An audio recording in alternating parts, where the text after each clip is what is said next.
showed that we can recover the capsule safely. For M7, what we introduced was a new capsule design. M8 was just a repeat. Hey! And then It's me here. Third escape test was to show that we could escape in space. So on M9, the capsule is laid off. It's a solid rocket motor, and I'm safely.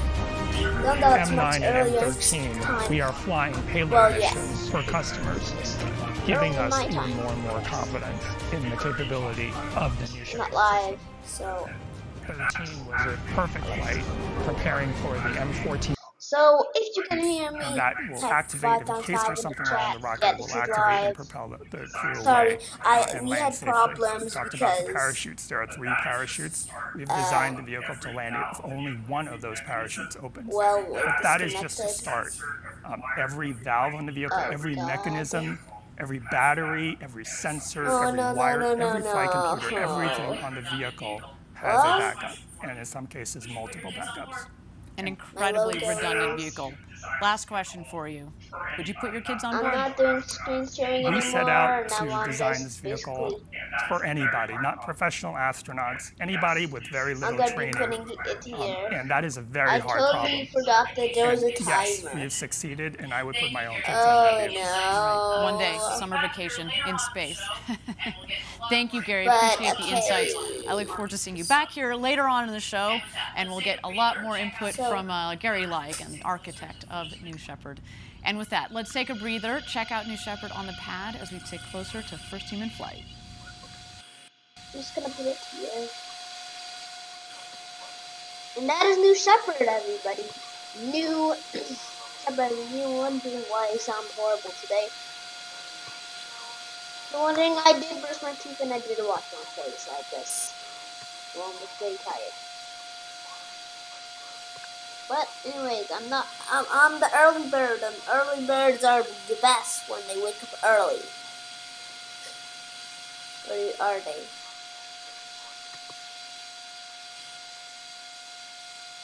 Alright everybody, if you're just joining us, this is Blue Origin's first human flight. We're down here in West Texas. All right, everybody, if you're just joining us, this is Blue Origin's first human flight. We're down here in West Texas, coming to you live. We are T-minus 1 hour and 10 minutes to go until Jeff Bezos, Mark Bezos, Wally Funk, and our first customer from the Netherlands, Oliver Damon, rocket to space and back.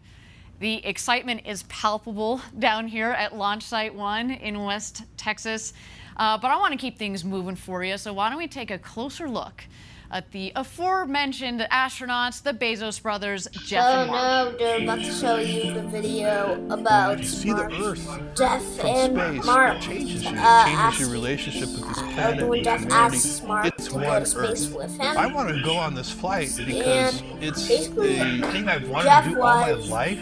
You know, It's an adventure. It's I a big deal for me. I invited my brother to come on this first flight because we're closest friends.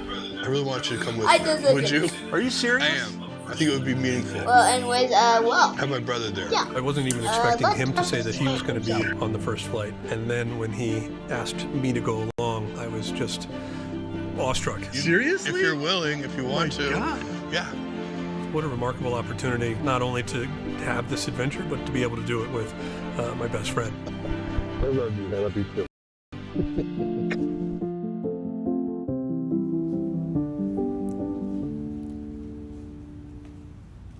That was lovely. What a cool story. Very Brothers lovely. sharing this historic experience together. Now, Mark has been part of the Blue Origin story from the very beginning. He's been with us every step of the way, and we're so excited to see him on this first human flight. You're taking a lot of us up there with you, Mark.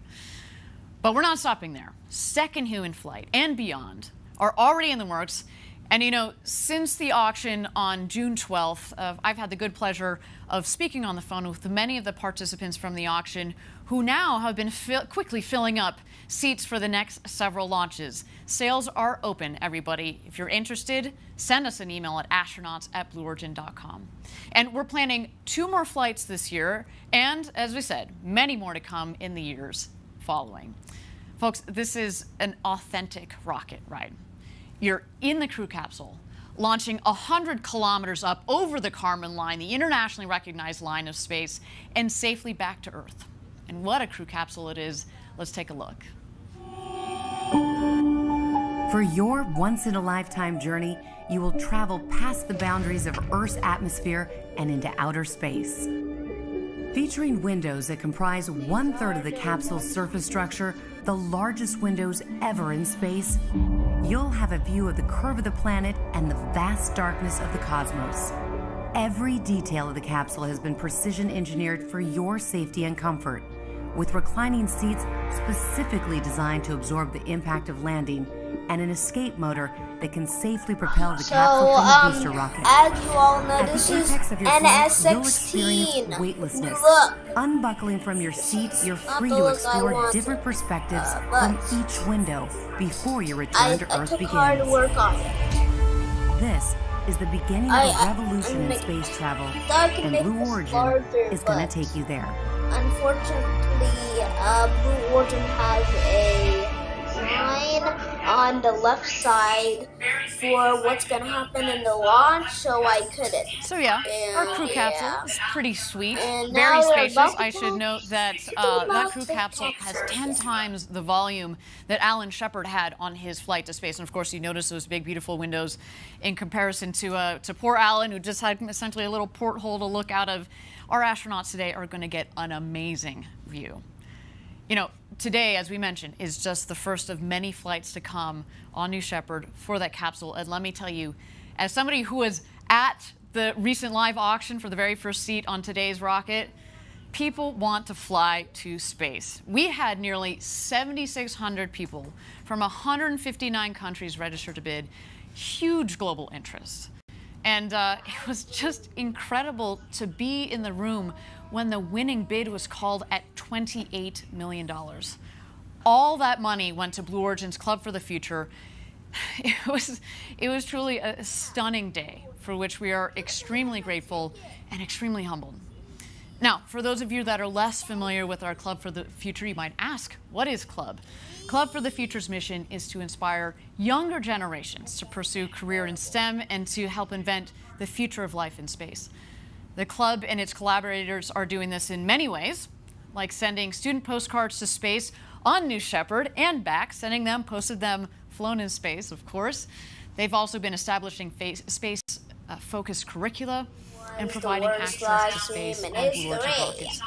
And just last week, Blue Origin decided to spread the love. Blue Origin and Club for the Future announced that these 19 nonprofit organizations you see on your screen here will each receive $1 million from the $28 million. Incredible to see all of that money being used to help get the next generation excited about space. Why don't we take a closer look at Club for the Future, what it is, what it's doing, and where it's going. It's my generation's job to build the road to space so that the future generations can unleash their creativity. And one of the things that we have to do is inspire young people to build the future of life in space. We're from Blue Origin. We are going to be sending some postcards to space. The Club for the Future asks K-12 students to Non-profit, send us I don't postcards with their know. dreams of the future. Organization or non-profit made by Jeff Bezos. Away because if we build the future, we have to do it a day at a time. That's really poetic. Support That's really good. We're going to send those postcards to space in New Shepard, and then we're going to bring them back and mail them back to you. This was told Take a look at this some of was these. about 28 These are million fantastic. bidder. What a great All drawing. that money was It's given time to to verify Club for the Future, and Club tonight. for the Future That's decided what all that money should be used, and they gave it to other I'm interested in space medicine other and space exploration. So I have a non-profits that futuristic city with rocket for launching. their Thanks for being members of the Club for the Future. The kids I talked to earlier, if they are representative of the current generation, we are in good shape. Big things start small.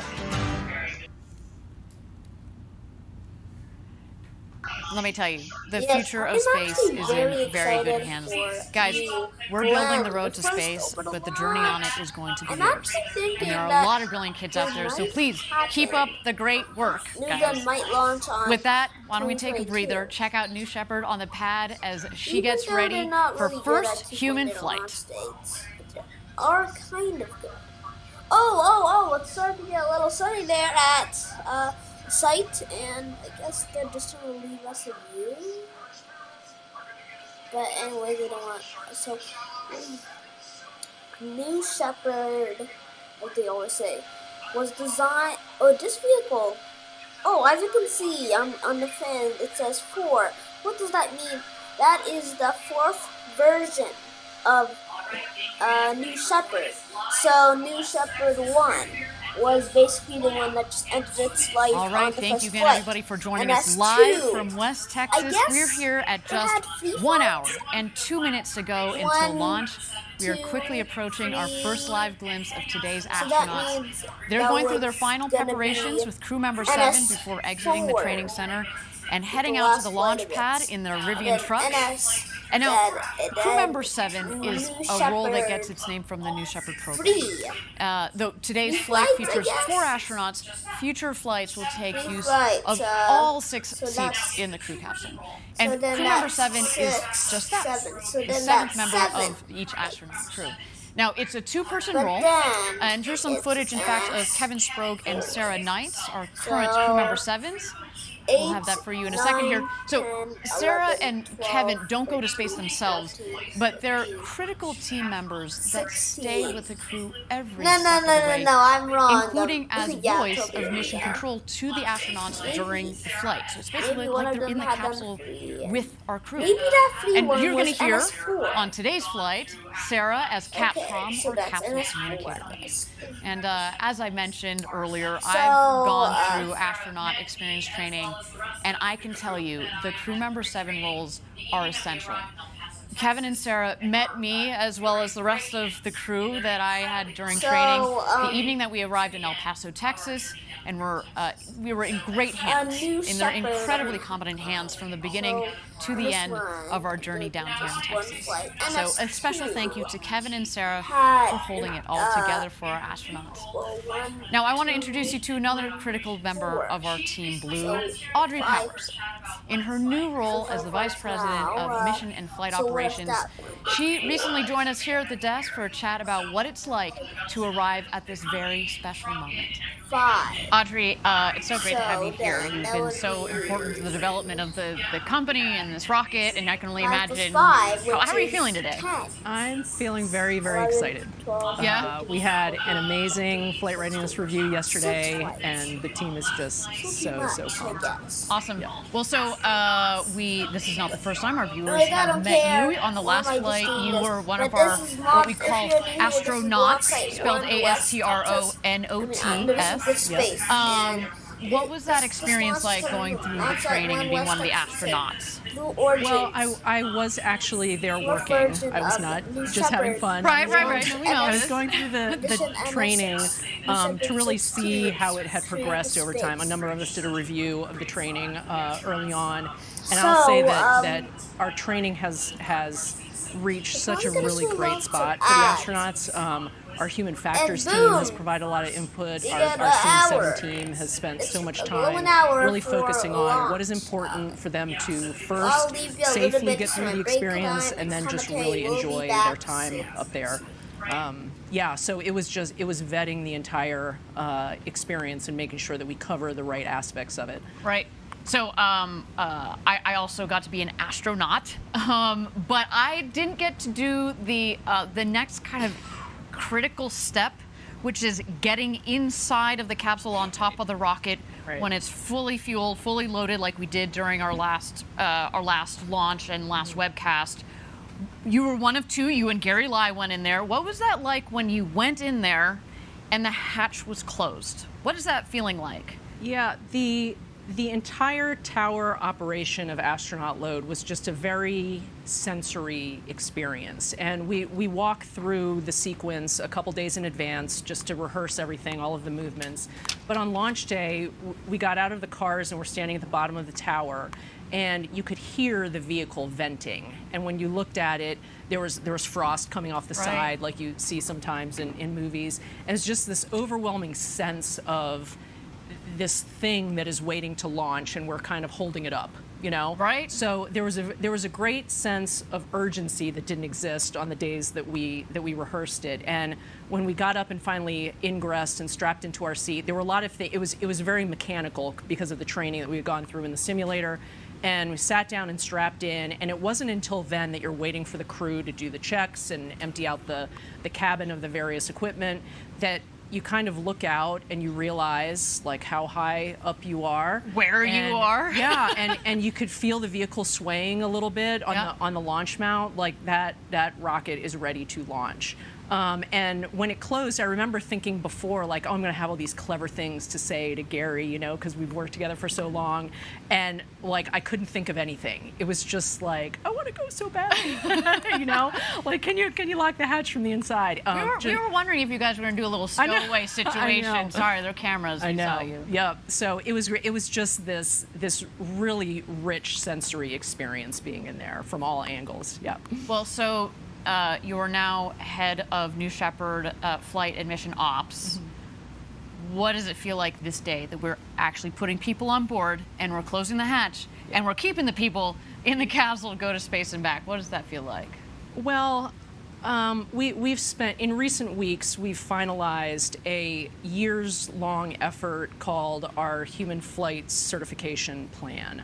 And it culminated in an extensive review, over the last month with external reviewers. FAA partners were involved, and it was the culmination of the browser is louder than me. Years of work. Fortunately, I just learned that.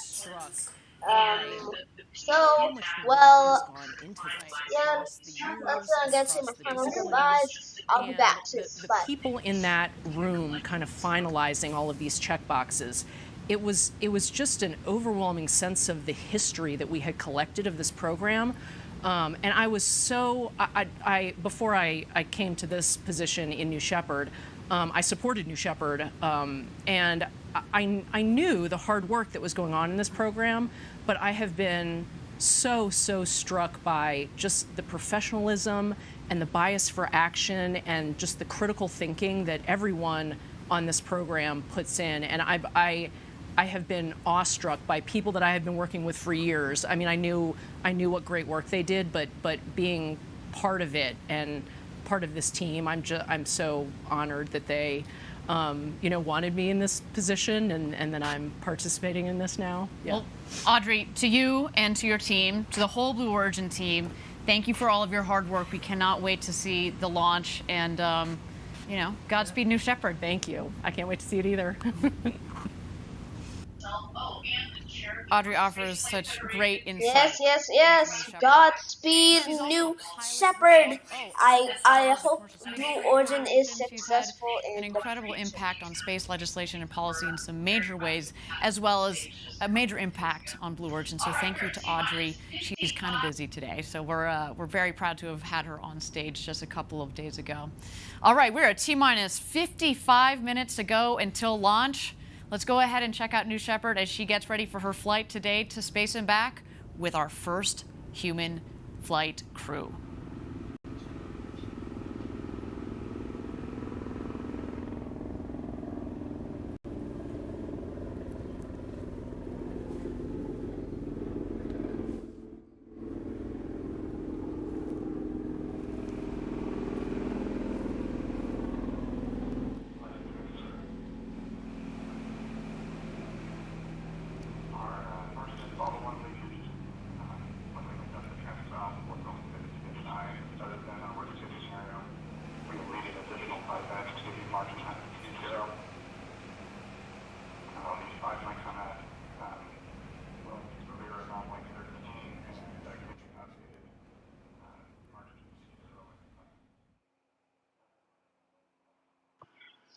Currently, we're just hearing goes or no goes. I feel like we're hearing that, but currently everything is good, I guess. The vehicle is basically cooling itself down. The countdown is 53 minutes and 47 seconds in counting. And I can't wait till this thing launches. For another time. And also, as Blue Origin has said, they might have a launch. They're planning for 2 more launches this year. They might have a launch in September, and they might have a launch in October. They might be payload launches or human launches. We don't know, but they will be NS-17 and NS-18. That'll finish the launches for this year. And well, they're about to talk to you, so bye. Thank you, everybody, again for joining us live from West Texas for Blue Origin's first human flight. We are at T-minus 52 minutes to go until launch. Right now, our 4 astronauts are inside the Astronaut Training Center. We are waiting for them to exit to get in the Rivians, and then we will be waiting for a go for astronaut load-in. I can already hear the helicopter above that's going to be following them on their way out. Now, that astronaut training center, what we have in that training center is basically it's a classroom, but I'd say the centerpiece of it is a beautiful crew capsule simulator. And it's a really cool simulator. Some of you may have seen in the past, we've had a mock-up that we've been able to take to various events. But the simulator that's in the astronaut training center is kind of a step above, a step beyond, because in it, we are able to simulate the sounds, the vibrations, the full crew screen and alert system that we have for every single seat.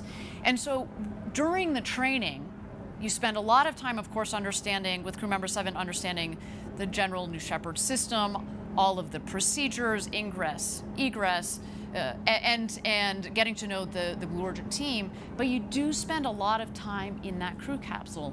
And as mentioned, we go through these simulations of the flights and of all sorts of different scenarios so that our astronauts feel comfortable, as we said, so they can sit back and kind of enjoy the ride. Enjoy this incredible experience. They've got these huge windows right next to them. We want them to be focused on that view, focused on feeling the G's as they come on. You know, you're in these beautiful, nice, soft, reclined seats that disperse the G's. It's a wonderful experience. And that simulator, we run these scenarios. We've got full audio. We've got full vibration. And it's a really critical component of the training program, let's say. Now, we also, of course, we will take them out to the pad the day before launch. We want them to walk up the crew access tower. You'll see it's hidden a little bit in that shot there on the left there, but that is the safety shelter. So we'll see as the astronauts drive out to the pad itself, they will ascend the stairs, the set of stairs on the left. They'll take kind of a bit of a timeout in the safety shelter. The crew member 7, Kevin Spro, will go out to the across the bridge there to the tower that's in the center of your screen. He will be working with the tower crew there, make sure everything is set and sorted to go for our astronauts. He will then go back to the safety shelter and get the astronauts and get them ingressed into the capsule. The astronauts right now, though, they are in the astronaut training center. Again, we are waiting for them to emerge shortly here. We are at T-minus 49 minutes to go until launch. Again, they are going to be entering into the Rivian trucks and heading out to the launch pad. This will be our first glimpse of the astronauts. We're going to see those shining smiles of theirs. I'm sure they're trying to contain their excitement. You know, you've got that excited energy that, of course, they are controlling themselves. Although, again, let's be honest, Wally Funk doesn't control her excitement. I'm, as I said, fully expecting her to do full somersaults and cartwheels on her way into the Rivians. And why don't we just wait here for a moment as we wait for those astronauts to emerge.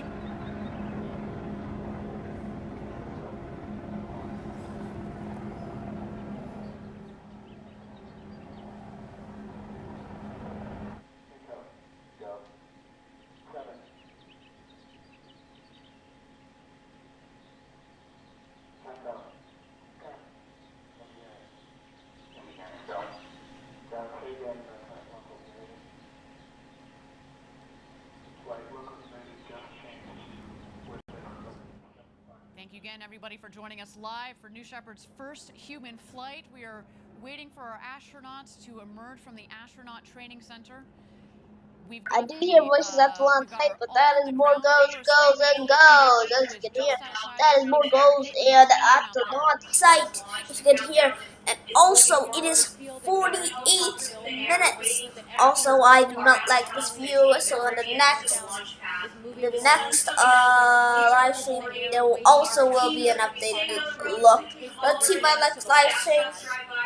Next up. My next live stream is let me see, oh my god, so hard. My next closest live stream is Starliner. Starliner will be going to space. I'll tell you, the last thing that they do before they exit the training center is there's this special coin ceremony. It's a challenge coin that's given to each one of the astronauts for them to take in their suit up to space and back.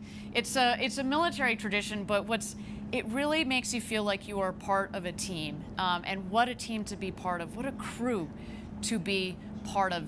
Only New Shepards astronauts are going to be able to get these coins. You only get the coin if you get to go up to space and back. And these astronauts, again, have completed their training, and they are ready to become the next set of international astronauts. So again, we're waiting here for just a moment while we wait for the astronauts to emerge from the astronaut training center. There are T-minus 46 minutes to go until launch.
Well, it appears that they have had a hold.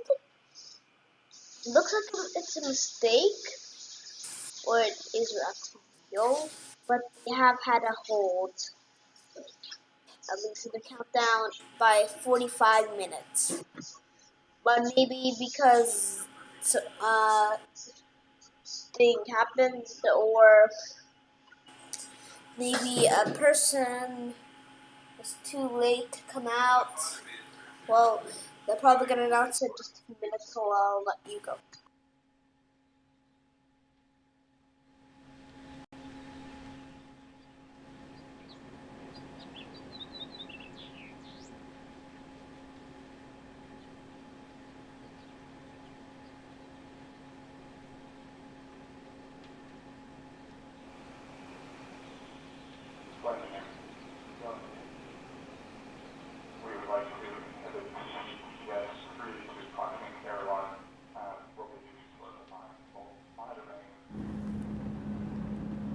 Thank you again, everybody, for joining us live for New Shepard's first human flight. We are at T-minus 45 minutes, And here the astronauts come.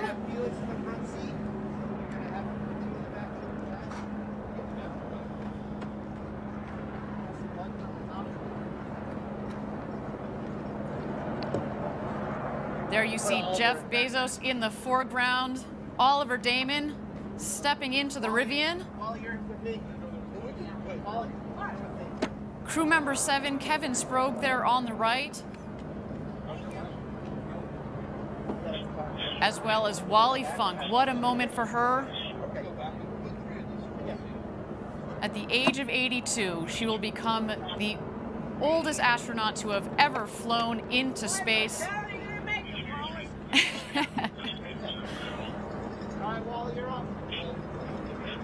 And there she is, loading into the Rivian. Wally was part of the Mercury 13 program. Well, they have let out of training center. Program to train women to go to space that ultimately was canceled. I can't imagine Wally's Funk's face. But today is an incredible day. The launch is coming closer. Maybe the hold was because they had a little bit of time. It took a little bit of time for the crew to get out of astronaut training center. The hold should stop anytime now if that was true. I'll be taking you live when we get more updates. I'll be back. See ya. All right, now we're going to be waiting for mission control to get a go for astronaut load out to the pad. That's when the Rivian will start heading out towards the pad. They're actually going to pass right behind me here. I'm certainly going to give them a wave. They then will pass mission control, get some last-minute love from our team there, as well as their families. And then they will head down the road to space to the launch pad. And we'll go for load in. There they go, everybody.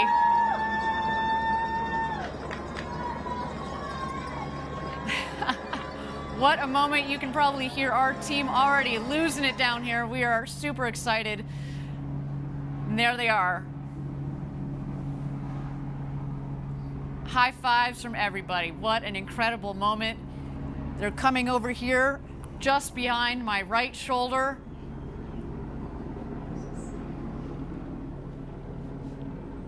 A moment we've been waiting for here at Blue Origin. So much hard work has led to this moment.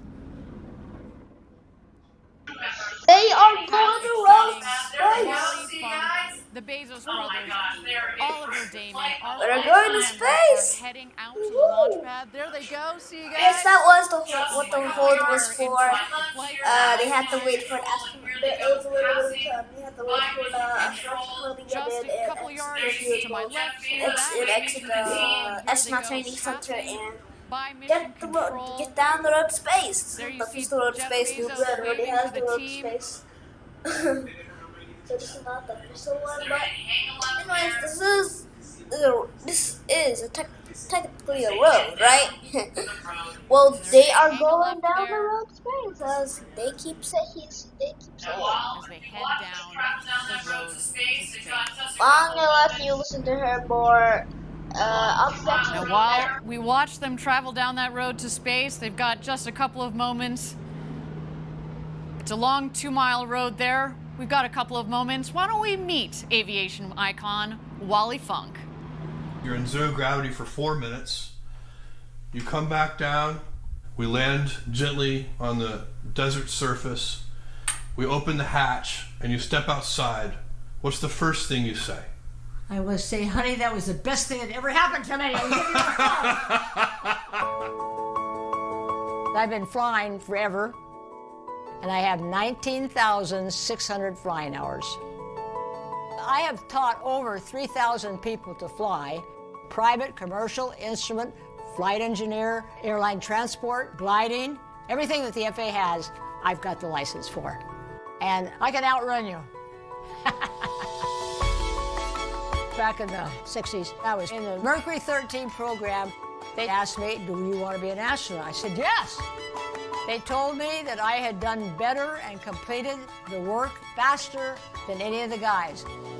So I got a hold of NASA 4 times. I said, I want to become an astronaut, but nobody would take me. I didn't think that I would ever get to go up. Nothing has ever gotten in my way. And they said, Wally, you're a girl, you can't do that. I said, guess what? Doesn't matter what you are. You can still do it if you want to do it. And I like to do things that nobody has ever done. We're going to fly you up into space on the very first flight. That's your I can't tell people that are watching how fabulous I feel to have been picked by Blue Origin to go on this trip. You're going to be an astronaut. Oh, finally! And I'll love every second of it. Woo! Ha ha! I can hardly wait.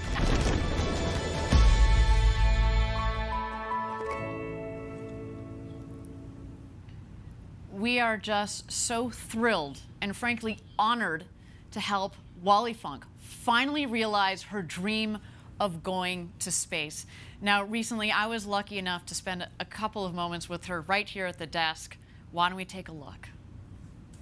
Wally, it is a pleasure to meet you. As a fellow pilot, you are an inspiration, so thank you. You don't know how great it is to meet you, that you are a pilot. I want you to go fly more in that glider and jumping. Oh, well, that's great. And hopefully follow in your footsteps and go on New Shepard one day. Absolutely. Oh, I mean, yes. So, Wally, you've waited a while to go to space. A silly question, but are you excited?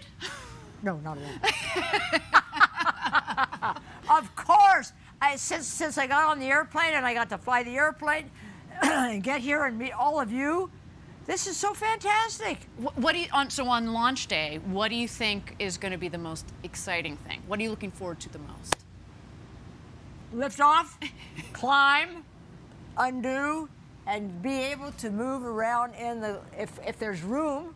I want to do a lot of stuff because I've done that in other situations. And you were just telling me a second ago, you're going to take your camera up there and you've got a postcard that you're going to take a photo with. That is what's going to be on the window when I go up, and then I'm going to take a picture of it with the Earth behind me. That's such a beautiful photo of you and the American flag back there in your flight suit, and that's going to be a spectacular photo. So, you know, this is probably, I imagine, your first time down here in West Texas at our launch site? Absolutely. What do you think? No, I used to be in Texas and teach. I think everything's fantastic. I mean, I've been treated so well, and the food is so great. I can't believe it's coming from, I don't know, California. Right, right. And you're lucky to be here with all these friends and the people and see what's going on. Absolutely. Well, so, Wally, as I said, you've been an inspiration to me. What would you say to the next generation of young people that are out there that want to go to space? Well, I've talked to young people all my life. How many of you girls and boys want to fly? Well, not many raise their hands. I said, well, I tell you what, get your parents to take you out and give you a flight. Right. That's what my parents did at 7 years old. And if you like it, you'll continue on. And if you don't, you might continue on because something's going to be in your heart that's going to want you to do that. I cannot wait to see you go to space. Thank you for being with us. It's a pleasure to have you. Thank you. Thank you, honey. So yes, as you just saw, Wally Funk is the real deal. I was doing my best to contain my fangirl moment there because she, again, is an inspiration to so many people around the world, and myself included. We see here that the astronauts are starting to ascend the crew tower. There's Wally waving. She's leading the crew. Gary, welcome back. It's good to have you back here at the desk to get you to help with the play-by-play here. We just saw a moment ago that they drove around the ring road, stopped, took a photo because, of course, you know, we're memorializing this moment as best we can for these astronauts. They so deserve it. So going up the tower, we've got Wally, then it looks like Jeff Bezos, his brother Mark, and Oliver Damon. They're heading up to their rocket. Now, while we have a moment here, I do understand that Caitlin Dietrich is standing by at Mission Control. What's going on outside Mission Control, Caitlin? Hey guys, Caitlin here. I'm with Jarrett Jones, the head of our New Glenn program here. Jarrett, how are you feeling today watching the launch here from Mission Control? Excited, awesome. This is amazing. It's just incredible. You could only dream about this day. And you know what, Caitlin? It's not lost on me and probably many of the viewers that today is like July the 20th, the day Neil Armstrong, who also graduated from my alma mater, Boiler Up, stepped on the moon and made history. And we're doing it at New Shepard and Blue Origin, doing our first human launch, and it's just amazing. And the reason I'm excited but also focused is that there's quite a bit of technology transfer from New Shepard to New Glenn. Everything from the BE3 engine with the LOX and the hydrogen all the way down to our landing gear. I mean, this is an exciting day for us, and I'm just excited. I don't want to take the spotlight away. It's about New Shepard. And I'm just very proud of this team and then Blue Origin as a whole. I mean, just amazing day, Caitlin. Well, we like to say that New Shepard is basically the second stage of New Glenn. So you're kind of seeing the second stage fly here today. Absolutely, absolutely. New Shepard was built and designed for scalability, and we took advantage of it in New Glenn. So it's amazing feat that we're doing, and just proud to be here. Just glad to be here, Caitlin. So smart. It's the epitome of our step-by-step approach, as you hear us say. And I want to pan back to Mission Control. We've got a lot of our team here on the porch here. Hey, guys! Woohoo!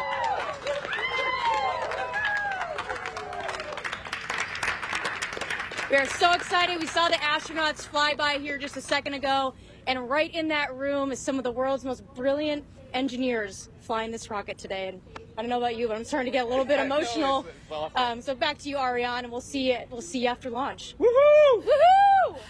Thank you, Caitlin. Enjoy the launch. Jarrett Jones, enjoy the launch. Everybody out there outside of Mission Control, as well as in Mission Control, enjoy the launch. Gary, we talked about it a little bit earlier. Caitlin touched on it just a second ago, how basically New Shepard is being scaled up to New Glenn. Tell me how you've thought about that, because you're part of, obviously, New Shepard, the architect of New Shepard, but you've been part of thinking about the broader roadmap, if you will, that Blue Origin has. That's right. New Glenn is a scaled-up version of New Shepard. It does use different main propulsion for the first stage, but the second stage of New Glenn, that engine is a derivative of the BE3 engine that's flying New Shepard today.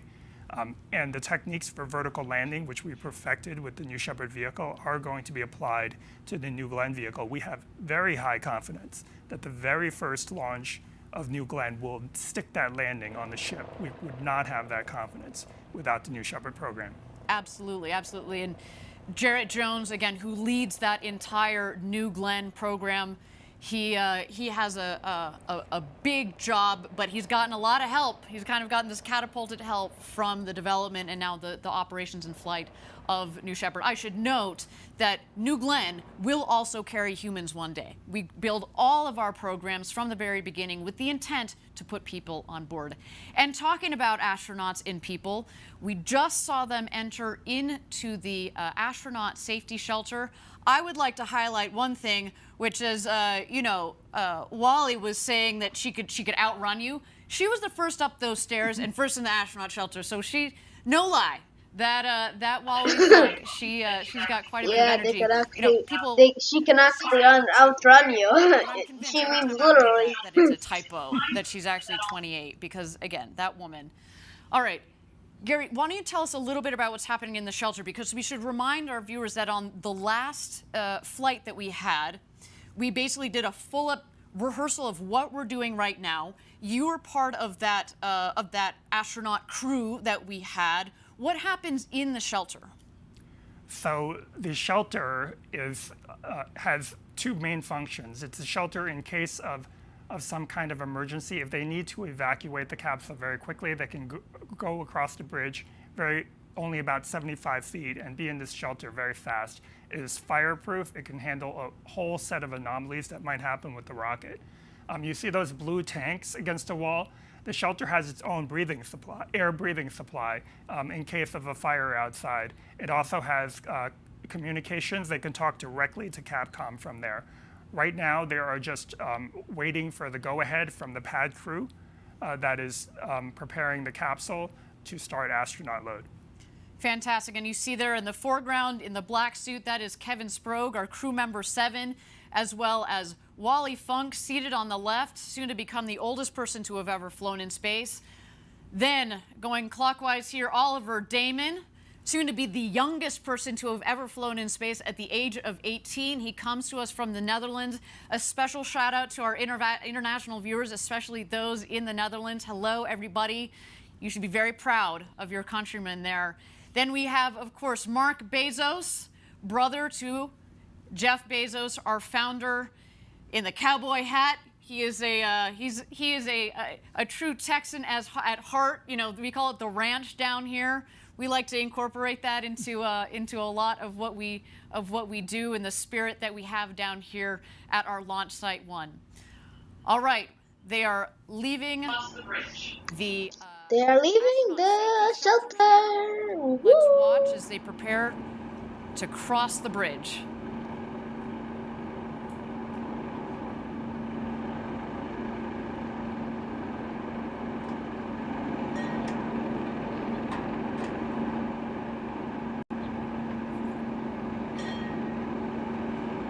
What a moment.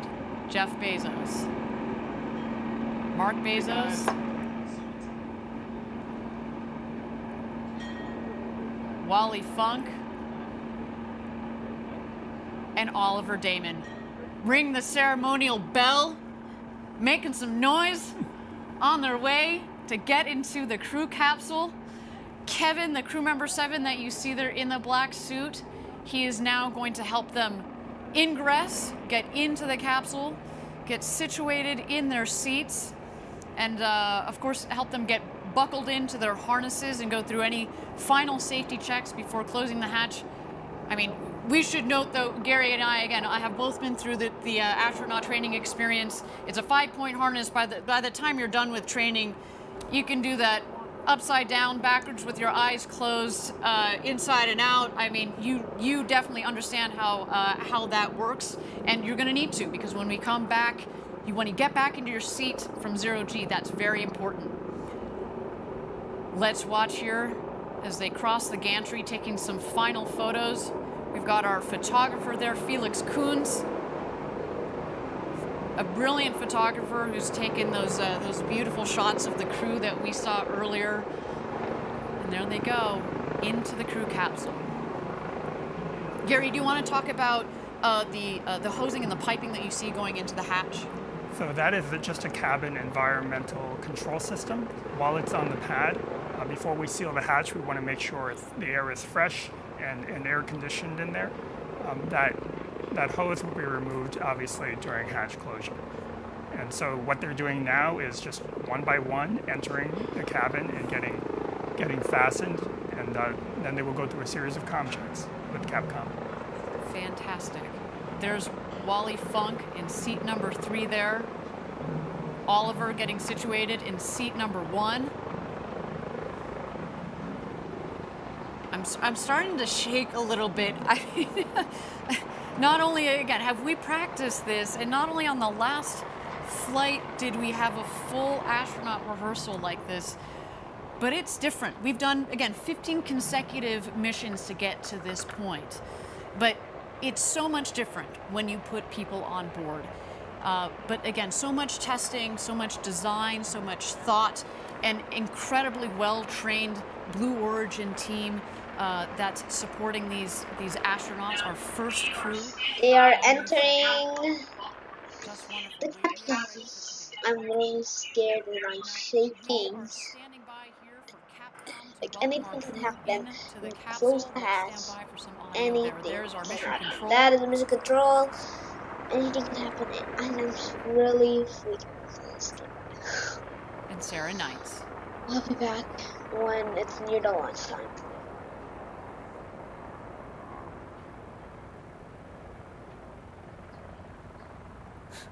Sarah Knights, again, she has this incredible...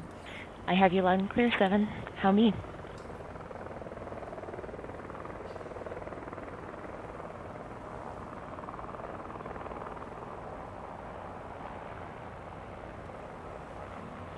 Here comes Kevin. Kevin will help you out. Here it comes, Wally. I can see it's jammed in there. Don't keep pulling on it. Don't come get it.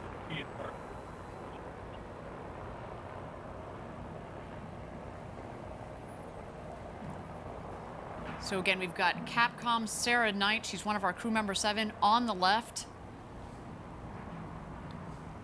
Our 4 astronauts are loaded into the capsule.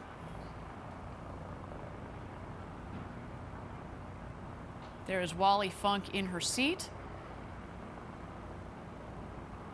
as well as Mission Control. Talk about locked and loaded. This team is really, I mean, you've been in Mission Control during these launches. What is that like? So at this point in the procedure, everybody is incredibly focused. They're true professionals. They are looking at the data, they're following procedures. There's really no distraction. You can hear a pin drop in that room unless they're working an issue. And as you saw in that picture, we run a very, very tight ship here at Blue Origin and on the New Shepard program. That picture of the front room of Mission Control, that is all the people that are operating the rocket at this point, in terms of pushing the buttons to make things happen, in addition to the pad crew. There you see, we've got crew member 7 that is making sure Wally's harnesses are all tight and snug there. To your point about crew, Gary, I mean, we talk about designing an autonomous vehicle that launches and lands and we reuse, but we've built also the operations to also complement that, to lower the cost of accessing to space, because that's at the heart of building this road to space. So we've built it so that it's an efficient vehicle, efficient operations. Absolutely. So in addition to that front room, which is really just a half a dozen people and some backups to relieve them in case they need a break, there is an engineering back room right behind that room. It's the size of a small conference room, really, and it consists of engineers that are there just in case there's an anomaly that needs investigation. Mm-hmm. But you can actually see it through those back windows. That's it. That is all that is needed to launch New Shepard. We have some support staff on call in Washington State in case of an anomaly, but for the most part, that's it. And we architected it that way. So look, we got catch. Did you say catch Wally? She was waving at you, Gary. Oh, and is that? I think that's the postcard that she promised everybody she was going to be bringing up to space with her. So not only is the crew ready, but we got the props ready. We've got the photo shoot all set up. But getting back to the crew and crew operations that we've set up, as you said, lean and mean, but also, we talked about it earlier, in addition to the safety and critical to safety, are redundant systems, backup systems, backup to the backup. And, we were talking about the team that we have back in Kent. So that is part of it. It's not just in, let's say the mechanical systems, the engineering that goes into the capsule, but from an operational standpoint, we've built that in from the very beginning. Some beautiful shots there of the capsule.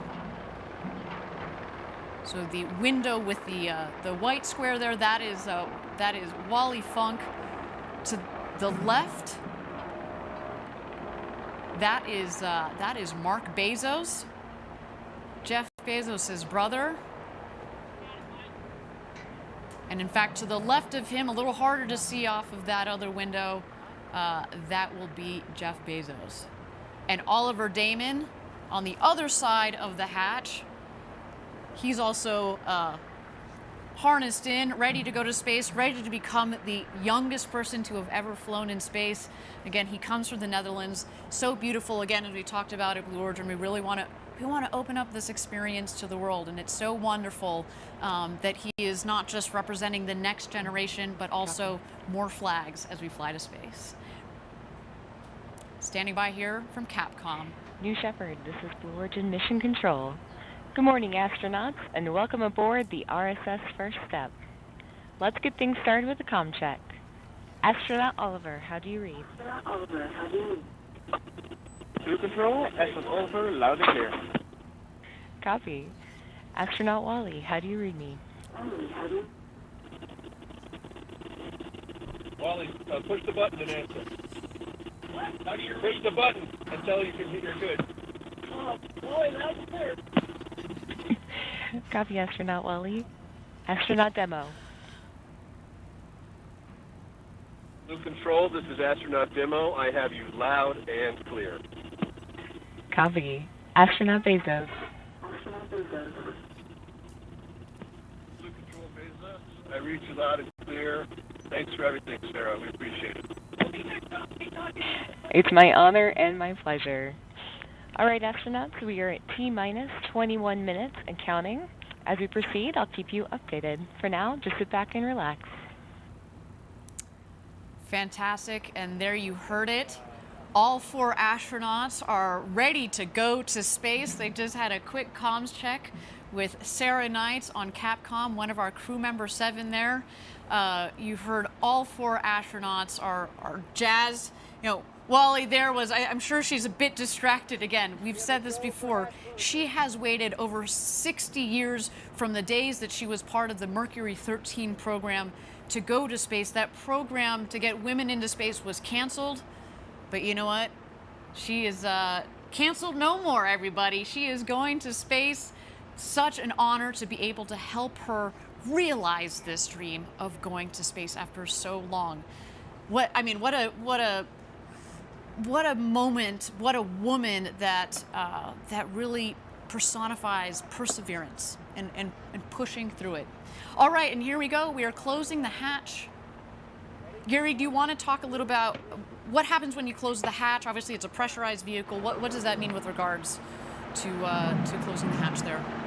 So the hatch has a double seal on it. There are 2 sets of seals. So what they're going to do when they close the hatch to make sure it is properly sealed is they're actually going to pull a vacuum in between both of those seals and make sure that vacuum doesn't decay.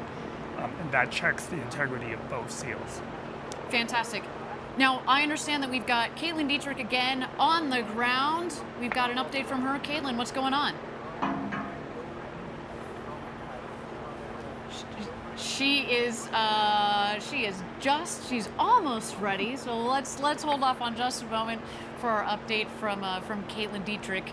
In the meantime, let's watch here as the tower crew continues to close the hatch, make sure that the pressure seals are all ready to go. There we see Mark Bezos giving the thumbs up. There's Jeff in the background waving. What an experience to do with your siblings, your best friend. What a day for this 4 crew. Gary, you we mentioned again that you have gone through the astronaut experience. You went through it. Actually, here we go. I think we've got Caitlin. Just a moment, Gary. Hold that thought. Caitlin, what's going on out there at Mission Control? Hey everyone, so basically we've actually left Mission Control, the porch, and now we're at what we call fallback 3. It's on basically the entrance to the road to space. And right here is where the astronauts drove by. They went all the way to the tower. You can probably see it there in the very distance. Here we just closed the hatch and everything's looking nominal. And basically what's going to happen is once the capsule is under parachutes, we have a convoy here right behind us that's going to be racing out to get that hatch open and celebrate after their victorious flight to space. So that's what we're all preparing for here after their 11-minute flight. So we're pretty excited. Wonderful. Thank you so much, Caitlin, for that update. Gary, so you, as we were just closing out that question, so on the last one, you actually were in the capsule, right? You and Audrey Powers, who we talked to a little bit earlier in the show, were in the capsule when they closed the hatch. What does it feel like at this moment? It's actually quite tranquil. After the excitement and all the helicopters and ingressing and that adrenaline, you have a moment in the capsule now to reflect. When the hatch is closed, it's actually pretty quiet. You've got hearing protection in just in case. You can still hear to reflect. The fact that you're seated, reclined in a seat next to a window, directly next to a window that is so big, you can just turn your head and feel like you're floating right on the edge of the rocket. And then we've designed it that way so that when you are actually in space, you don't have to turn your head. You can look right out and have the sensation of actually being outside. And it also kind of adds to the voluminous feel of the 17 minutes and counting. Currently, the hatch is closed and all 4 passengers are inside the capsule. Woohoo! You can't wait for launch.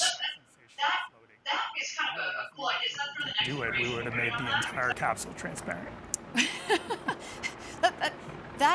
That is kind of a cool idea. Is that for the next iteration? You working on that? Is that in secret? All right, we're not going to release that information on our webcast, but stay tuned, everybody.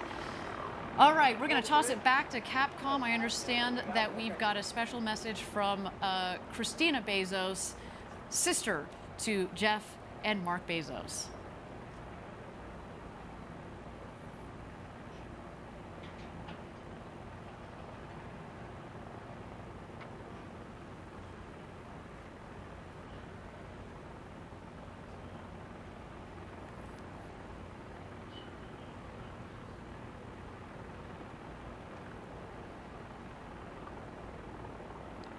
First up, Blue Control. On that note, Jeff and Mark, I have a special message from you from your sister Christina. Steve and I are so excited for this monumental launch. Jeff, this is something you've dreamed of your whole life, and your passion for space is infectious. Mark, you're the best champion when it comes to encouraging us in our adventures. As you buckle in, I'm reminded of when Jeff was Captain Kirk, Mark, you were Sulu, and I took the role of Lieutenant Uhura. We would battle Klingons while firing torpedoes, all the while dodging in and out of traffic and praying that we make it to our destination safely. Mark, be prepared to fire those torpedoes if ordered to do so. Now hurry up and get your asses back down here so I can give you a huge hug. We love you, and Godspeed, New Shepard.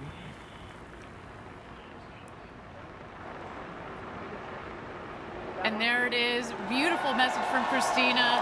There is our Kent headquarters going nuts as they should. A big day for our whole Blue Origin team. It's early out there on the West Coast, but they wouldn't miss it for the world. Look at them. So amazing. Again, what a day for the entire Blue Origin team, for these crew members that are on board, for their families that are here, that have been supporting each one of these people's dreams to go to space. Just incredible. Yeah, it appears that they're in a hold. Oh, man. Well, we'll just have to wait, I guess. Here, but why don't we meet Oliver Damon, one of those astronauts, again, our first, very, very first paying customer, and soon to be the youngest person to travel to space at 18. Let's see Oliver. I think it's the ultimate dream for so many people to go to space. I guess my first memories of space were Thunderbirds. I was a big fan of that. Watched every single episode there was. That was like the big thing with like the rockets and everything. Oliver, is this your first look at the vehicle? Yeah. It's so cool to go with this crew because Wally is like one of the best pilots ever and has such an amazing life story. Of course, Jeff is one of the best businessmen ever and a great visionary. And Mark is a firefighter and has such an amazing track record over his life.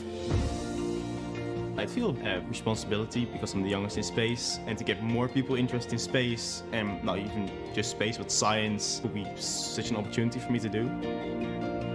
When I touch down and I get out of the vehicle, I think I'll be just speechless. Now, Oliver also has his pilot's license and will be studying physics in college, and in just a bit he'll officially be an astronaut. But Gary, did you talk to Oliver? I did. I had an opportunity to meet him. Did you start recruiting? Did you get on that?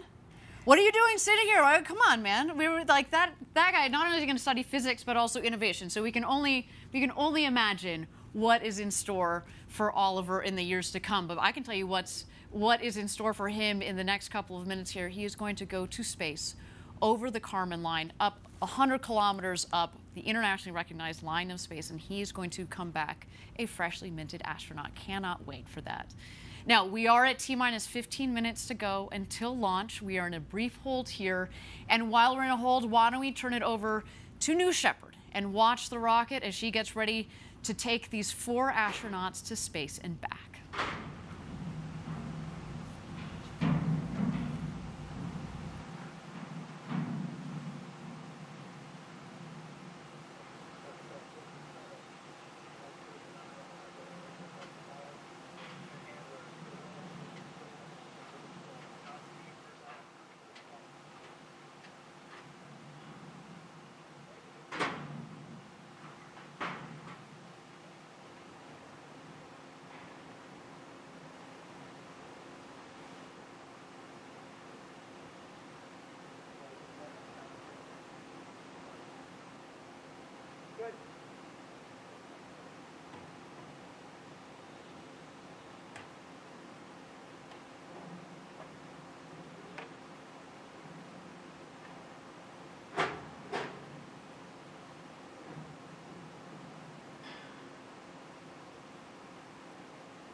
Check off.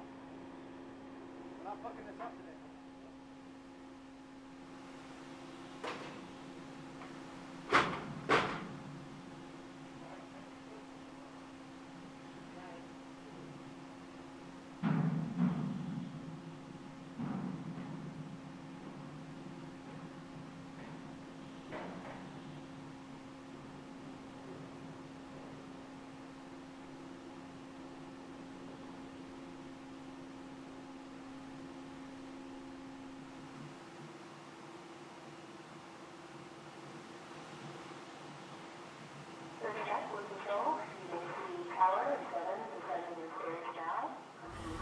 Thank you again, everybody, for joining us live from West Texas. We are here at T-minus 15 minutes to go until launch.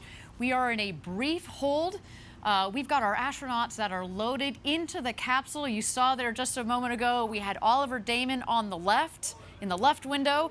To the right of the hatch is our founder, Jeff Bezos. Coming around him is Mark Bezos, and on the opposite side of the capsule is Wally Funk. And again, we're just here in a brief hold, but while we have a moment, let's throw it back to the pad and catch out some of those shots of our astronauts as they get ready for their flight to space and back this morning.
Thank you again, everybody, for joining us live from West Texas for New Shepard's first human flight. We are at T-minus 15 minutes. We are in a brief hold here.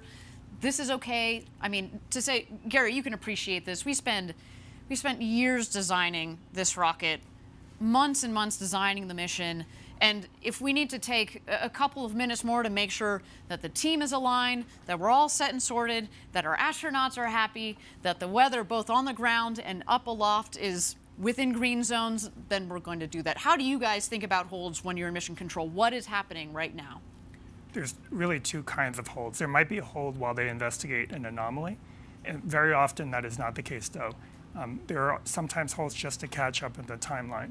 The thing about New Shepard that's distinct from orbital vehicles that you might have seen is that we don't need to launch at a precise time to meet some launch window because we're trying to intercept something in space. We have a lot of time. We can take our time. It's better to pause and hold if there's any reason to, if there's a sensor reading that you want to investigate or you just want to catch up in time. So that's why we tend to take these holds. Otherwise, we bias to launching as soon as possible so we don't otherwise have a lot of buffer in the normal count. Absolutely. So again, well, actually, now I understand. The hold is lifted. Yeah. So it sounds like that we have gotten the timelines all aligned, our teams are all sorted, and we are continuing our countdown. While we have a moment here, again, let's throw it back to the pad, check out our astronauts in the capsule as they get ready for their launch to space and back this morning. They had a brief hold, now they're out of the hold, and now 14 minutes and counting. Did they hear me, everybody? 14 minutes and counting. 14. T-minus 14 minutes and 5 seconds to go until Woohoo! All right, everybody, we are at T-minus 14 minutes and 5 seconds to go until launch here. Got goosebumps going already. Again, the adrenaline is building and the energy is building up here as the clock ticks down. And while our astronauts and our teams are going through the final checks with our crew member 7 and the launch team, let's talk about seeing Earth from space and how it changes you. And we're very fortunate here at Blue Origin to have several NASA astronauts that are working with us. And they've logged hundreds of hours in space, and they offer a keen perspective on what our first human flight astronauts are just minutes away from experiencing. I find it's very interesting that people can look at a picture of Earth taken by an astronaut, but they don't get that change inside that actually being there in space gives you. It is one of those things that you kind of have to do. The perspective from space is a really fantastic one. You can see things that you never thought you'd see from Earth. It really can't help but change your life. It changes your perspective. Having that kind of an experience makes you feel smaller. You really do come back with a sense that the Earth is a closed environment. Everything we have here to eat, breathe, drink, it's all traveling together. And looking at the blackness of space and looking at the surface of the Earth and seeing that almost nothing separates those two. All of humankind is on this one small rock, protected by this thin, fragile little layer of air. It makes you realize that the planet is, in fact, a giant spaceship traveling through space that's home to... Hello, I am back 12 minutes and counting. I honestly cannot wait for the space flight to happen. This is basically history made in front of my eyes. But anyways, of course I have covered Virgin Galactic's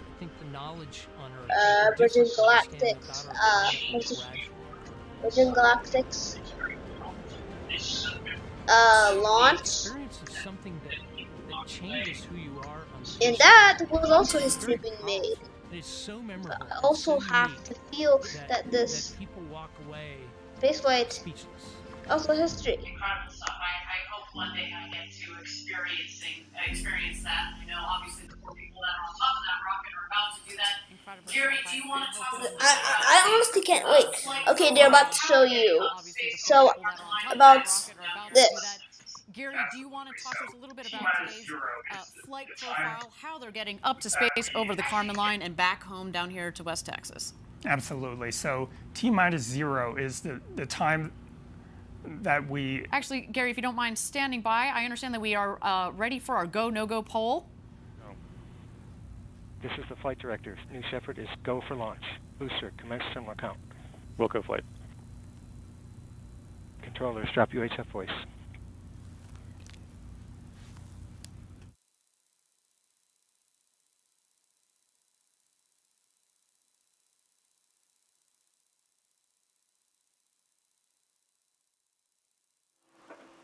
Enabling onboard power.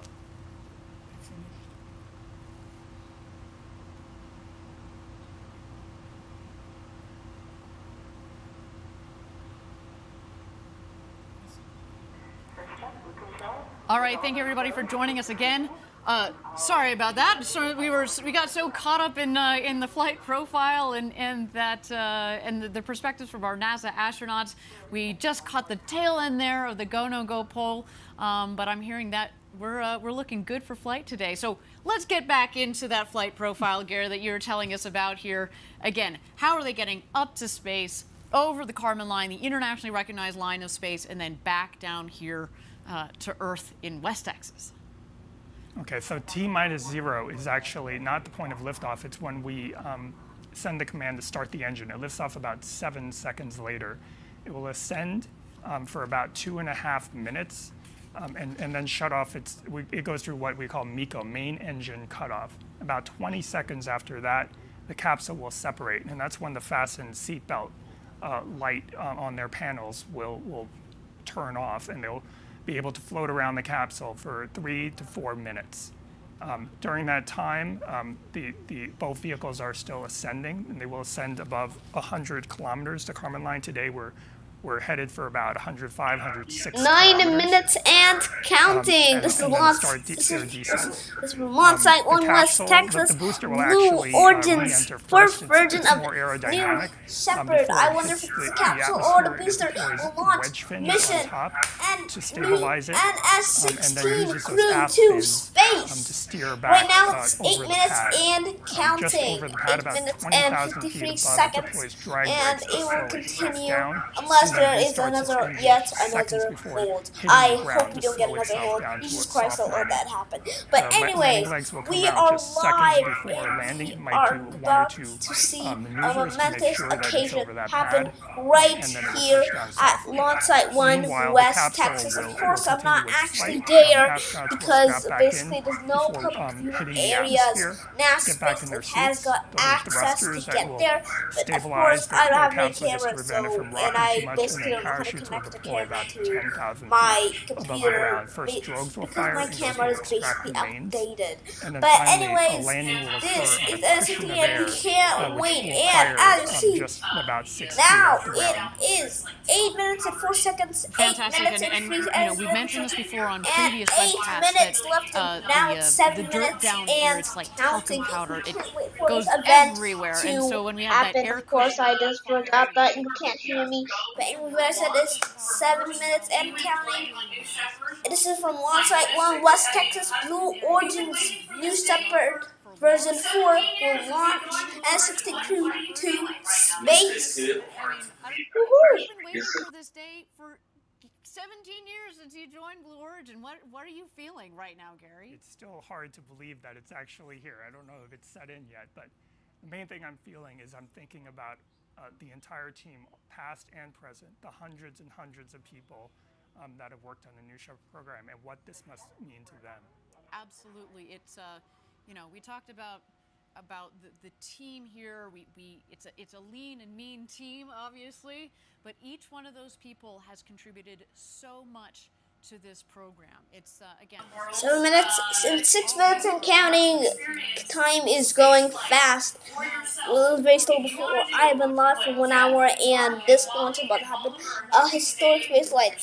Jeff Bezos, Mark Bezos, Wally Funk, and Oliver Damon will all become astronauts today. True history in the making.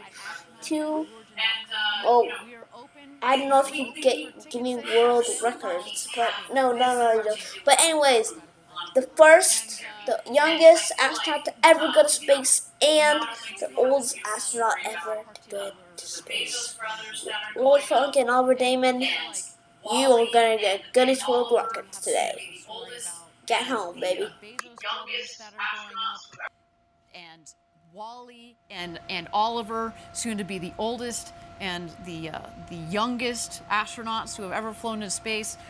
Oliver, that's representing our international friends out there, taking the Dutch flag to space, and then again Wally, who has been thinking about going to space, well, her entire life, but certainly since the 1960s, and she was part of that program that got canceled, and she just kept fighting until recently we said, hey, Wally, why don't you join us for this first crew? And I can only imagine our future customers that are going to go on board. They're going to represent the world. They're going to represent many different backgrounds, and we certainly look forward to that. As we mentioned, we're going to have 2 more flights in 2021 for a total of 3, and again, many more to come in the future. And that is just fantastic. And I can imagine, again, as you were building the system, Gary, as you were thinking about, okay, this is not just a 1 or 2 flight, operation with New Shepard. You've built it for a long-term program. We've built it to continue indefinitely and to take hundreds and hundreds of astronauts in the future. We hope to be into the thousands soon. And just think about that, right? There have only been about 560, 570 people that have ever been over the Kármán line, up 100 kilometers up over the internationally recognized line of space. And today we're going to add 4 more to that list, which is so cool. Yes, and someday in the near future, we will be over 570 just on the New Shepard program. Can you imagine? Are you going to go up? Absolutely. You going to go up with me? Sure. You in, man? Awesome. Okay, we are T-minus 4 minutes and 20 seconds to go until launch. What an incredible moment. Let's check out New Shepard on the pad here. We are awaiting the rocket is going to go into some last-minute checks on Woohoo! 4 minutes and counting. It's about to be 2 minutes, 3 minutes and counting, but time is going fast for NS-16 launch, the first human flight of Blue Origin. Also, New Glenn, they have been talking about New Glenn for some time. New Glenn will be an orbital vehicle, and they might launch it next year. Of course, that is possible. Blue Origin isn't really that good, but when they have too many people have been continuously saying that it'll maybe happen in 10 years from now, and I believe that. I believe it will, or maybe will happen on 2022, or it's a little earlier. So yeah. Well, I honestly can't wait to 3 minutes of countdown. I can't believe I didn't see that. It's about to be 8. 3 minutes and 6. 3 minutes and 5. 3 minutes and 4. 3 minutes and 3. 3 minutes and 2. 3 minutes and 1 and 0. 2. See if you're about to do a whole. Not if there's another, but 2 minutes of counting. I'll be back at about 2 minutes. Liquid oxygen and liquid hydrogen are what are the propellants in the engine. It's not only a powerful and also throttleable engine. The throttle, I'll talk about the throttleability just here for a second. We throttle the engine back as it comes back to land, and that's what creates a nice soft landing, because as it comes in, of course, it's not filled with all the propellant that it had on the way back up. So if we throttle it back, kind of like an airplane, it comes in for a nice, soft landing. And you know, what a trip to space and back. Again, this vehicle, we've had 15 successful flights on. Again, we're looking forward to this 16th one, of course, a very special one with people on board today. I just, T-minus 2 minutes, there we go. Bridge is retracting. The bridge Oh my God. It is retracting. 1 minute and counting. We're back. Go to space, everybody.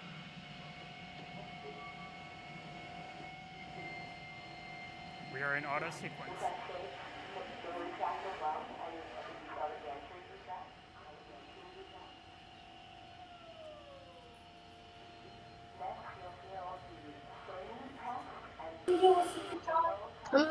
This thing is gonna fly, baby! Fly! Oh my God! Oh my God! OMG! This baby is about to fly. When that engine gimbal check occurs, Oh my God! they should actually be able to feel 1 minute and counting. the cabin, because it will sway the stack back and forth. 1 minute and counting. Oh my God! Oh my God! It's about to fly. Okay. 56 seconds. This plane is counting down. 40, 50, 49, 47, 46, 45. Oh my God, time is counting. Here we go, everybody. Thousands of people contributed I to this. see ice coming down. Ladies and gentlemen, it's time for Blue Oh Origin's God, first human time flight. is Godspeed, counting down. I can't first wait. crew of New Shepard. Let's Oh light my this God. Time is counting down. Oh my God. Launch, baby. T-minus 16, guidance internal. 6, 5, 4, 3, T-minus 10, 1. 9, Liftoff. Wait, liftoff. 5, 4, Hey. and engine start. 2, 1. Yes! Woo! Yeah! Shepard cleared the tower. And New Shepard has cleared the tower on her way to space. Woohoo! First human crew. Woo! Go, That Jeff. was loud, Go, but Marco. yes! Go, Oliver. Just You are lift going it to off the space. pad.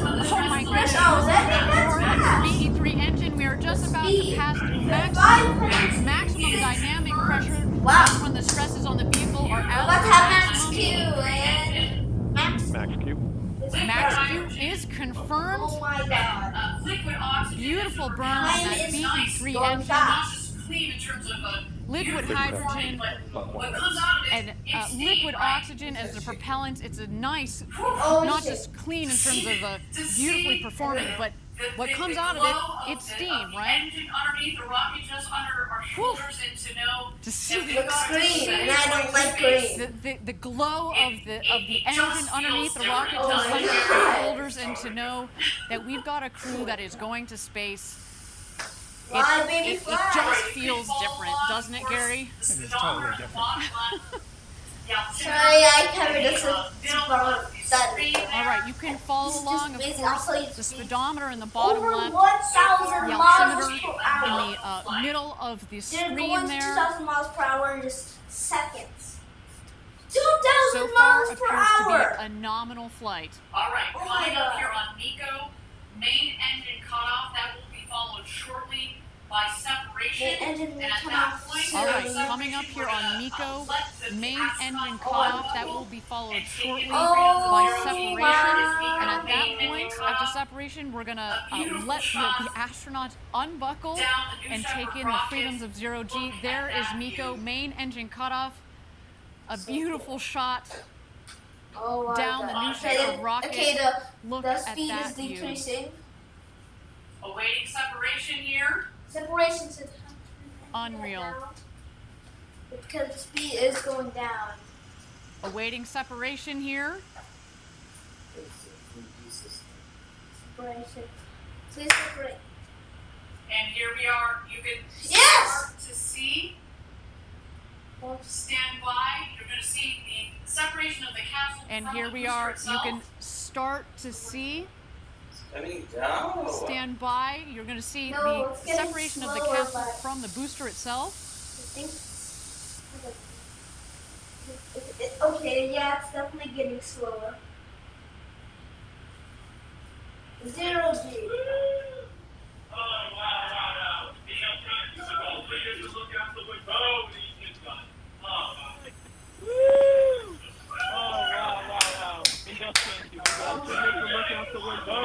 I think we just have separation, I guess. Separation, where is it? And there we go. Our astronauts have passed the Kármán line at about 328,000 feet, continuing their ascent. And there we See the go. two Our vehicles astronauts there. have passed the Kármán line When the at about speed is zero, you know 328,000 they feet, have to keep their continuing their maximum ascent. altitude. You see the two vehicles there. Oh my God. When the speed hits zero, you know that they've hit apogee, their maximum altitude, and you hear they're having quite an experience. This. Why don't we have any cameras in the capsule?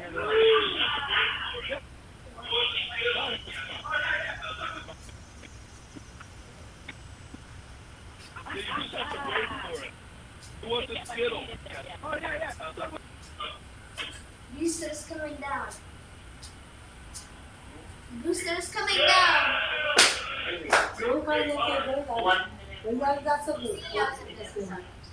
Oh, be able to. We had a 1 minute 1 minute warning. warning. 1 minute warning. We had a 1 minute warning. What? A 1 minute warning. Because the zero G is about to get out. So they're about to go now. We have to get back into the zero. Look up. It's coming down, baby. Well, that was amazing. Well, the booster is definitely coming down. I can't wait to see it land. There's the camera for the booster. I can see the booster now. Okay, yeah, you can see the booster. Wow. This is amazing. Wow. 5 minutes and 30. T plus 5 minutes and 30. Everybody in? First step, status check. Astronaut Oliver. Oliver? Oliver! No control. Oliver, status perfect. Copy, astronaut Wally. Fuel control, Wally is boosted. Booster is. Copy, astronaut Booster's demo. coming down! Woohoo! Let's light its engine! Copy, astronaut Bezos. Light those, baby! Come back together, no separation. No, it didn't separate. Huh? Yeah, it didn't separate. See? No circle on top. Yes. Spin up, spin down! Light the engines! Light the engines! Is it the booster? Yeah, it's the booster. Light those engines! Light the engines! Light the engines! Thank you again, everybody, for joining us live for our first human flight on New Oh, see the landing site! Booster is about to return. Light the engines! Yes! Again, everybody, for joining us live. Every for light our is first now human flight landing. on New Shepard. So far, on our flight, our booster is about to return to its landing pad. There we see engine relights. The sonic boom.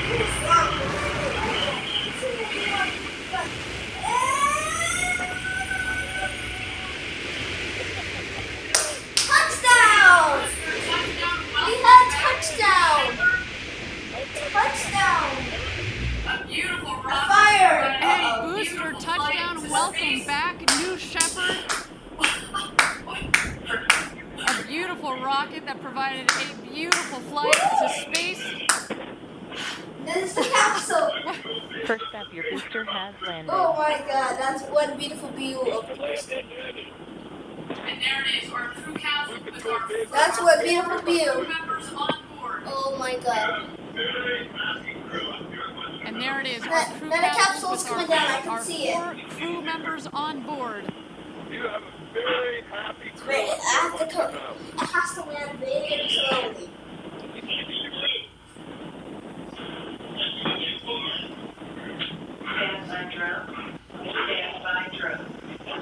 Yes! Parachute deployment! At least on my screen. but Stand by drogues. What about your screen? Stand by drogues. Yes, parachute deployment on your screen, okay. Stand by Oh, main. so far, a nominal flight. Here We comes should the have crew main capsule parachute back deployment from space. anytime. The drones deployed. Oh, so Here are the far, main a And nominal yes! flight. Here Main comes parachute the crew deployment. capsule back from space. The drogues deployed. Here are the mains out, reefing and coming to full inflation. Or 16 miles an hour. Our rocket About well to over go Mach 3, back and now here they're in coming West Texas. floating Wow, back this is down at just about 15 or 16 miles an hour, about to join us home. The world's Back here newest in West Texas astronauts. after having gone over the Kármán line, the International Wow, this line of is space. amazing. The world's newest astronauts. And those big, Gary, how you holding up, friend? I am speechless. Wow. Floating before And those big, the beautiful activation of the windows. skirt jet to Well, they have Just a got minute about a left. minute and a half soft touchdown. of At this said they have a floating minute. before the activation of the skirt jet We have for a 16 for miles a per soft hour. touchdown. Just 6 feet above At the this ground. point, Cool, there that's are pretty sensors slow. on board that are that detecting how is high a they little are above the fast. ground. Multiple sensors. And just 6 feet above the Land, ground, baby, that land. cushion there will But I'm puff sure their and adrenaline they is will like Coming super have a close. soft touchdown, almost like just sitting in a chair. Oh my god, it's coming super close. But I'm But sure their it's adrenaline is basically pumping. not landing. Land, baby, land, baby. Oh my god! I was about to hit a drone. Land, land, land, land, land. Land. And touchdown. Touchdown! Welcome Woohoo! back, New Shepard's first human crew.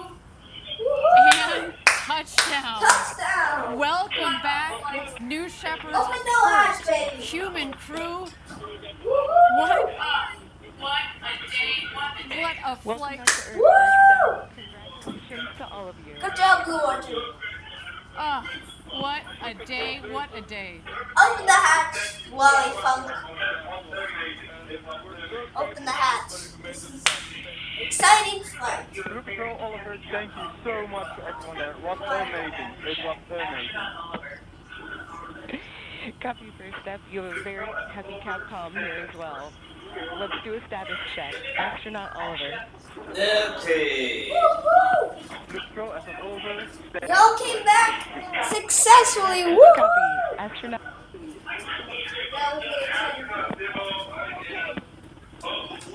Copy. Astronaut demo. Astronaut demo. I am unbelievably good. Copy.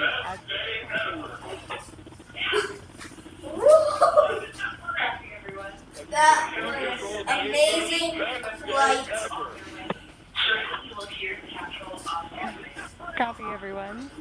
Go ahead and remain in your That seats. was Remember, one Hudson is on the way. amazing Shortly, you will hear the flight. capsule off New Shepard with its first humans on board. That was history being made, folks.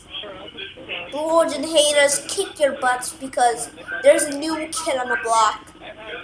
New Blue Origin with its first human flight. A great job, Blue Origin. I'm staying for the dancing. I'm staying for the dancing.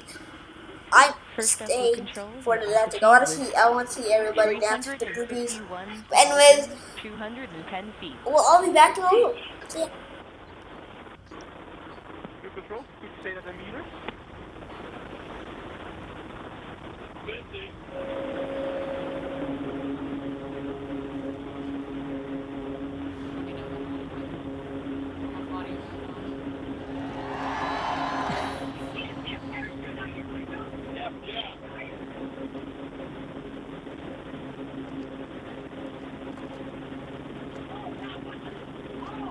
That was incredible. That was Wally, that was incredible.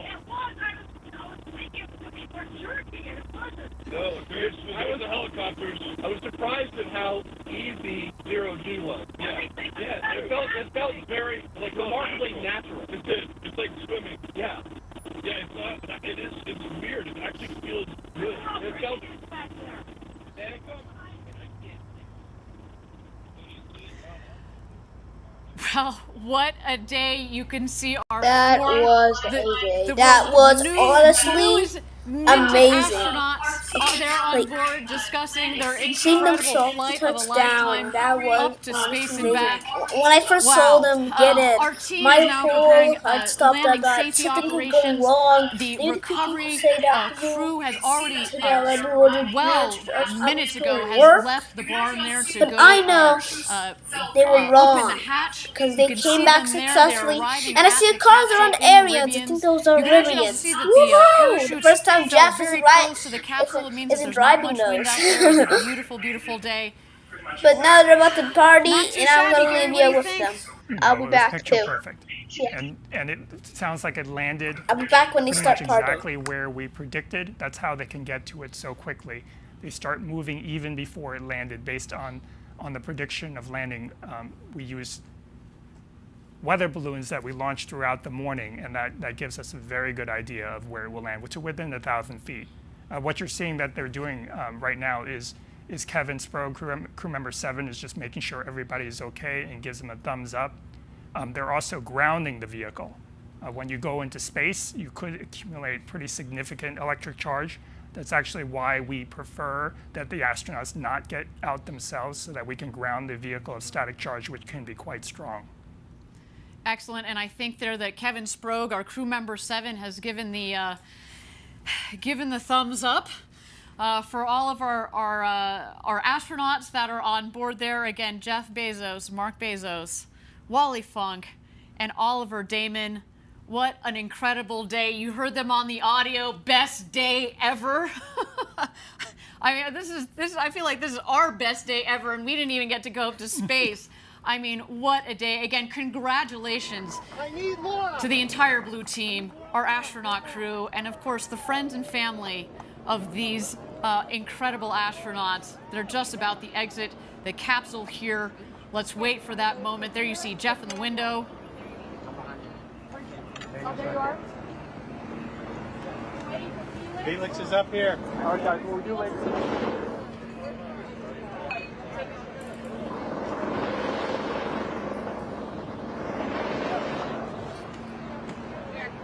main line in front of the hatch.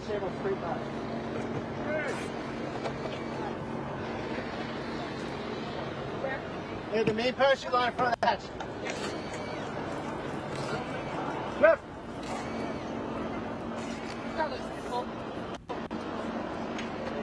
Okay, take the side, take the side.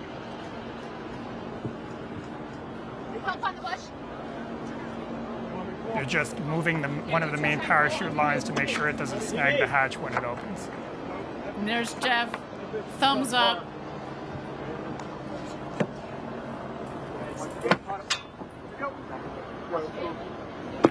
CC safe, Jimmy. You heard there, the CC is safe. No, I got it. No, it's not open. On the side.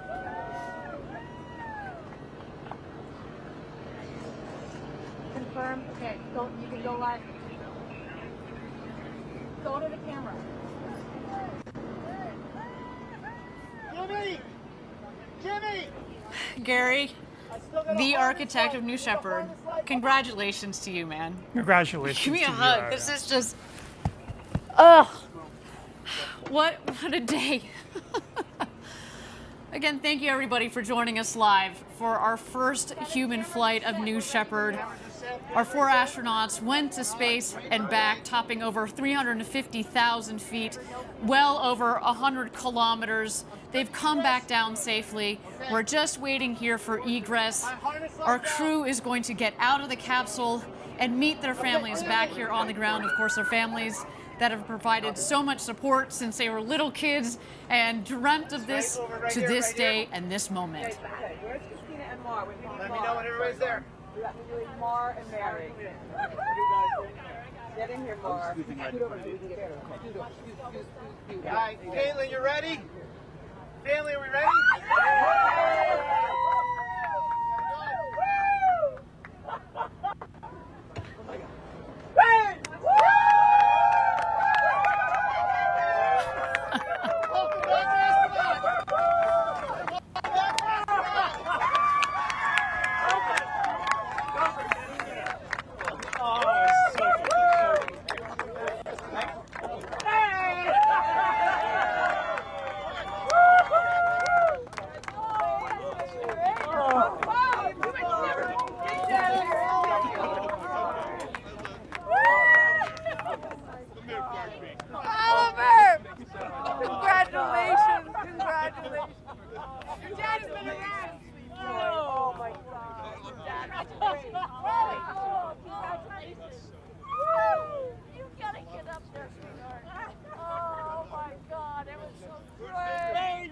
What a day again here, a successful That is one happy family, and I just love it. I just love looking at them.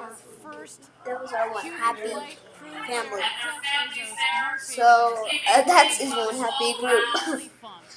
I am honestly very happy that she even came back.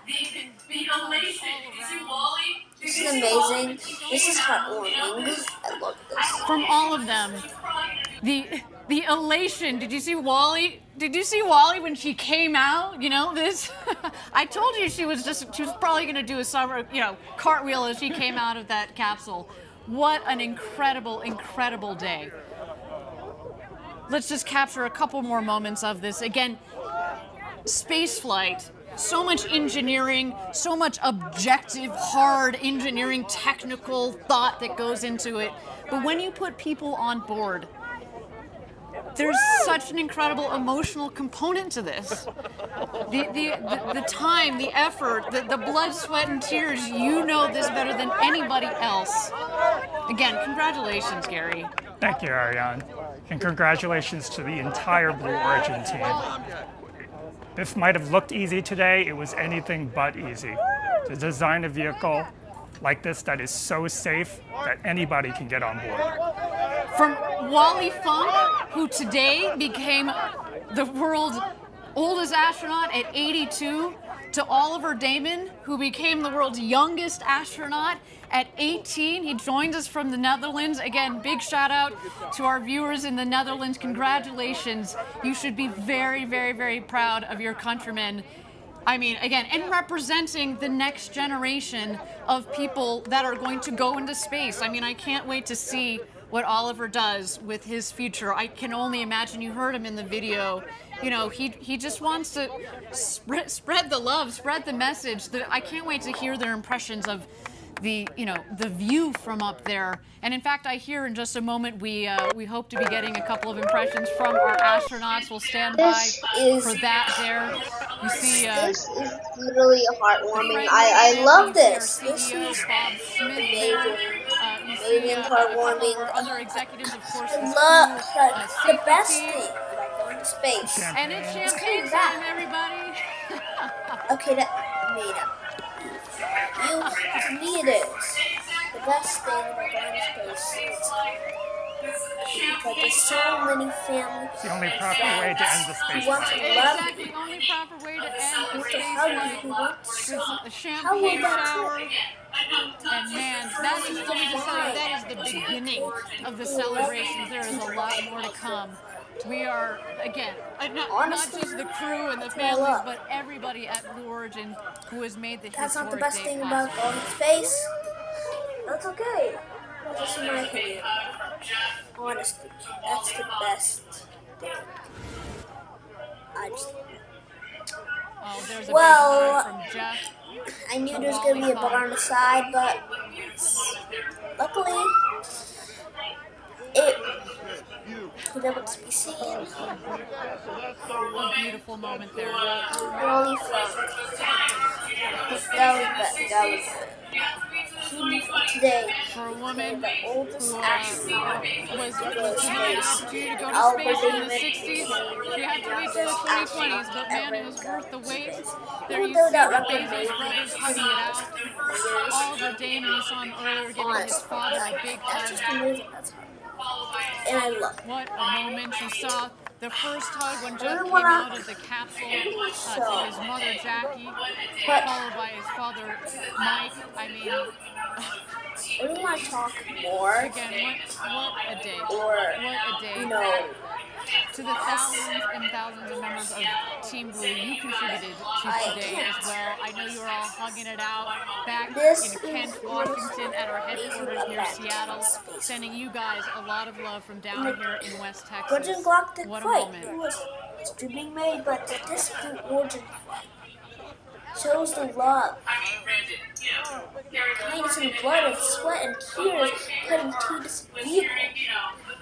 All that Virgin flight just feels like Gary, we weren't in the capsule, but my favorite part though you might is say, the hooting and hollering and the laughing. You know, Jeff is known for his big boisterous laugh. I mean, he is having the moment of a lifetime here, and you can only imagine as they were floating around up there. Unlike you saw them say, "Gosh, look at the views." This one, Blue Origin's first flight. Richard literally. Richard Branson walked down his capsule and will help his home. Gary, is this as you had expected? 17 years ago when you joined Blue Origin, we like to do it at Blue. We like to, start at the end goal, work backwards to make the design, and then build forwards. When you sat there 17 years ago with the very small team at the time at Blue, is this what you would imagine? It's certainly what we hoped for, but with the size of the team, when I joined Blue Origin, there were only 20 of us. Rockets are cool. I love rockets. And it would have taken a huge leap of faith to think that we could have gotten to this point that we have. Just incredible. I've been here 7 years, 300, so man, you got me beat by a lot there. But I can remember when I joined the team and we were talking about the moment, the day that we were going to fly people. You talk about it, but it's here and it's now. And I remember we were talking about, okay, well, what will this video look like? And what will that video look like? It doesn't compare. It doesn't matter. This is real. This is so much better than anything that we could have ever imagined. Again, the emotional component to human space flight. We've had 15 consecutive test flights, which, as you said earlier, is why we knew that it was ready to put people on board this rocket. And that's what led us to today. To know that we could do this safely, and to give people the experience of a lifetime. And I think based on what we see there, I think job well done, sir. Job well done. And not only did we do it today, we can do it again and again and again and again. Precisely. Absolutely love it. That was amazing. Everybody, I want to thank you all for joining us from around the world for today's Blue Origin historic first human flight. It's been a moment for the ages, and guess what? We're just getting started. We've got 2 more flights this year and several more in the coming years. I want you to join us a little bit later today. We're going to have a live press conference on our website. You're going to get to hear okay, you're about to have a live press conference. Sadly, I will not be covering it every bit. But to all of you out there, if you like what you saw and you are serious that's Blue Origin covered it. I'm tired. Future rocket ride to space and back with New Shepard. We've got some exciting news for you. We are open for ticket sales. Send us an email, astronauts@blueorigin.com. We can't wait to fly you to space and back. Gary, it has been an honor to share the desk with you today, the architect of New Shepard. Thank you so much for your insights. Thank you so much for all of your hard work and all the hard work of your team that has made today possible. The road space Thank you, Ariane. It was unforgettable. is good. Absolutely. I love this. The road to space is being built, everybody, and we took a huge step today. But we also need your help if you're interested in learning more about Blue Origin or joining our extraordinary team. Please visit our website. And if you'd like to commemorate today's historic launch, we also have some mission patches for you there. And that's also where you can get some apparel, some collectible gear. It is all there. Look at that sweet patch. So beautiful with the names of our new astronauts. What a day. Everybody, my name is Ariane Cornell. Thank you so much for joining us. Yes, it has been a pleasure and an honor to be your host. And of course, until our next launch, Gradatum Ferociter. A lot of blood, sweat. A lot of blood. Well, it's about time. This is it for me here at Glitch Space. I have finally covered Blue Origin's NS-16 launch. This was one of a day. I love this day. This will be in my heart forever. This was one day to remember. Thank you, Blue Origin, for making this momentous event. Okay, I think I said it a word now. But thank you, Blue Origin. This was an amazing flight for all of us. I love to see your first human flight, and I love covering it. If I didn't make this in Start of Space, I wouldn't be covering these amazing events today in real time. I love you, Blue Origin. Thank you for everything. You are the best. And thank you for everything. Thank you for this launch. And good luck and Gradatum Ferociter. We will see you all later.